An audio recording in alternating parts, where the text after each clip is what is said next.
So here is my plan for day one in my album. There's basically 3 stories that I want to include on December 1st, and not every day is going to have multiple stories, but I always find early on in the month I'm a little bit more eager, and so I'm paying a lot more attention to the different kinds of things that are happening around me. So there's 3 things in particular that I want to capture in this album. The first one is that we do the Elf on the Shelf thing every year, and our elves usually arrive on December 1st, but this year, because we were traveling, they sent us a little postcard saying they would see us when we got home. So I've got the postcard that the elves left, so I want to include that in my album.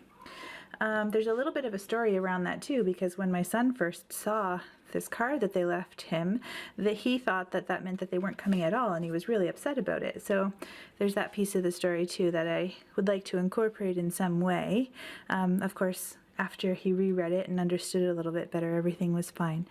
The other piece is that we were checking lots of stuff off of our to-do list that day in the middle of an ice storm, getting ready to leave for our trip. And then the third thing is our annual gingerbread house decorating with my nieces. So 3 stories.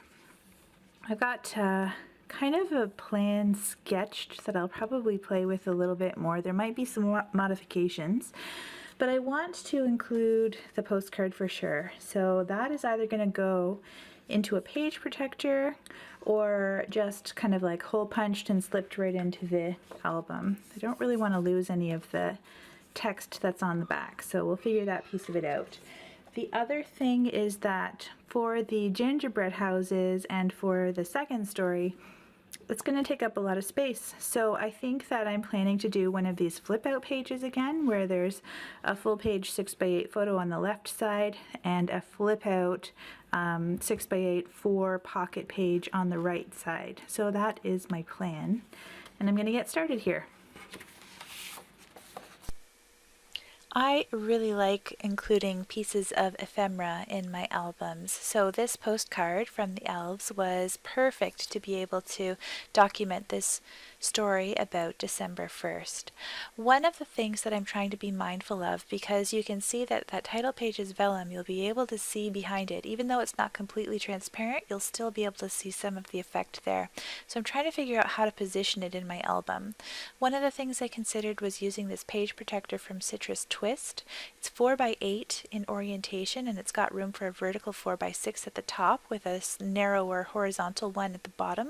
I just couldn't decide in that moment, and I didn't want to get caught up on dwelling on that, so I moved on to the next story, set that aside, let it simmer a little bit in my head while I work on something a little more straightforward. So this is the second story of December 1st, and I have a picture of some of the ice that had collected on the tree out front of our house. There was a big ice storm that had just started that day and carried on into December 2nd. I have my journaling typed up onto that, the digital card up there with the journaling was actually a notebook or like a paper pad that had been included in the main kit, and I used the digital version of that card to be able to add my journaling onto it. So I used a filler card on the bottom corner of that front page, and then I kind of, again, got a little bit stuck. So rather than sitting and dwelling on it, I moved on to the next easiest job that I needed to do so that I could just keep moving in putting this spread together. And that was to cut up the other 3x4 photos of the kids doing their gingerbread houses on the flip side. So I've come back again to the front. You'll see this is often a part of my process, just flipping back and forth on whatever spread that I'm working on.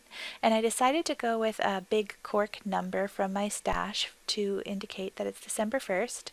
And then I came back around again to that 3x8 star transparency and decided that that would make a perfect background for my number. So I'm just trimming the 3x8 transparency down to the 3x4 size, just using scissors, trying to be kind of quick and dirty about it. There is always that the film on the transparency, so I needed to make sure I removed that before I carried on and stuck that into the pocket. Just as a side note, there's enough of that transparency left that I can still use it as like an extra element in my album, I try really hard not to be wasteful of the supplies that I have to work with. I'm thinking that that cork one needs just a little bit of extra something, and I like the idea of using a star embellishment on top of it to carry on with the stars that are underneath. So I'm trying a variety of the stars that I had from the main kit last year in the add-ons, and ultimately I decide that I think the felt one is the best fit. I just like the extra bit of texture that it adds. It's the perfect size, the white contrasting with the brown, so that's the one I decided to go with. The other thing I want to do is to go ahead and add a date stamp to the journaling card, just to make sure that that's on there saying it's December 1st. When I'm printing the journaling cards or the journaling that I do at home, I'm using a matte photo paper. It's just the Staples brand that is easily accessible to me here where I live, and it's a good weight. It's nice and heavy, and it's bright white on both sides, and I've been using that one for a long time and still really like it. Okay, so the first story there has finally been completed. So now I'm working on putting together the flip out page about the gingerbread houses. And I love being able to enlarge detail shots or detail photos. So this picture is just pretty sure I used my phone to take it, just held it out over the table of all of the kids' stuff while they're decorating their gingerbread houses to get those details in there.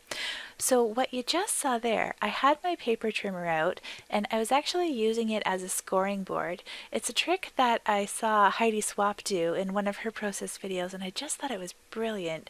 Rather than having to get out like a whole other tool, I'm just using my paper trimmer and a blunt tool to be able to indent a crease where I want that fold to happen, and it makes it much easier to fold over. Whenever I have 4 photos filling up an entire pocket page protector like that, I like to try to break it up with something else. So I'm taking a look at my stash of embellishments and trying to figure out what I can use to kind of plop right down in the middle there to break up that grid just a little bit. Also, I found the super cute little gingerbread man. He's a puffy sticker from the Feed Your Craft kit from last year, designed by Jerilyn Tsai from In a Creative Bubble. I really love all of her designs, so those puffy stickers are especially fun. Okay, so I found one that is a good fit, festive and fun, and I'm going to add just a few more stickers there to embellish, and now I've got to figure out the flip out side. So what I'm doing is I'm just making a crease in the page protector on the outside of that perforated or folded line, and then I'm going to fold it over, and you'll see here that I realized my mistake. So the photo that I had printed was the same size as the page protectors. It was supposed to be a 6.5 by 8.25, but when I did that, I forgot to leave the extra ½ inch that I needed for the holes to be punched on the left-hand side. So I reprinted the photo as 7 inches wide and 8.25 tall, and that gives me enough clearance to be able to make that flip out work properly so that it doesn't block the holes where it needs to fit into the album. So I'm using just my adhesive runner to be able to stick down that edge. And then the last thing I'm going to do on here is to add one of the Avery index tabs, and one side will have the date stamped on it and the other side will just have a sentiment from one of my older stamp sets that I think was re-released in the last 2 years or so, and you'll see it coming up here in just a sec, although you might not get it there. So there's lots of just small phrases that fit really well onto those index tabs, and it's one of the sets that I use a lot of. So popping that on there and getting that into the tab and then sticking the tab down, and it's looking pretty good. I really like the way that this spread came together for December 1st. We'll get that stuck on there. Then the other thing too is that when I stuck down that journaling card on top of the enlarged photo inside, I added just a little bit of additional stitching to the top to really make sure it was secured down. Now I'm back again to trying to figure out what I'm going to do with these elves, with their postcard. And I decided ultimately, well actually first I'm still trying to figure out the story piece. So I'm using one of the digital 3x4 tags from last year's kit, and I shrunk it down so that it was much smaller in size, and I'm going to create another little cluster of layers here. So the tag in very small text has got my journaling about the story of the kids discovering that the elves had left a puppy behind to keep an eye on the cat while we were on vacation. So I've got that guy again, and again with the scale I just made a really small picture on glossy photo paper, punched it with a 1-inch circle punch, and I'm going to create a little cluster layer here. Trying to figure out where the best place is to position this, and I decide that the back is going to be the spot that will work best. I am using the my Crop-A-Dile tool to be able to punch really small holes inside that tag, smaller than a standard size hole punch, so that they fit well all together. And then I'm going to use some red embroidery floss to be able to tie all of these pieces together. And just add a little pop of color. Lots of traditional colors in this first intro page and first day of December spread. Lots of the red and the green, and then lots of the natural textures as well with the cork and the branches, and just some black and white to really make things pop. I should also mention that that strip of paper that's on the outside of the vellum title page was one from the Crate Paper Merry Days collection, and I've been hoarding that paper, using small amounts of it for a very long time. I really love that pattern. I think I'm going to be sad when I run out of it. Okay, so I think I've come up with a solution to be able to stick this postcard into the album. This is another product from Citrus Twist Kits, and it is designed specifically to be able to add inserts or insert ephemera into your album. And basically what it is it's a strip of heavy weight transparency that has a heavy weight or heavy duty adhesive on it, and it sticks onto whatever your element is. It's the first time I've used this, so we'll see how it holds up over time, but it was really easy to use. Happy to have found that to use in my projects.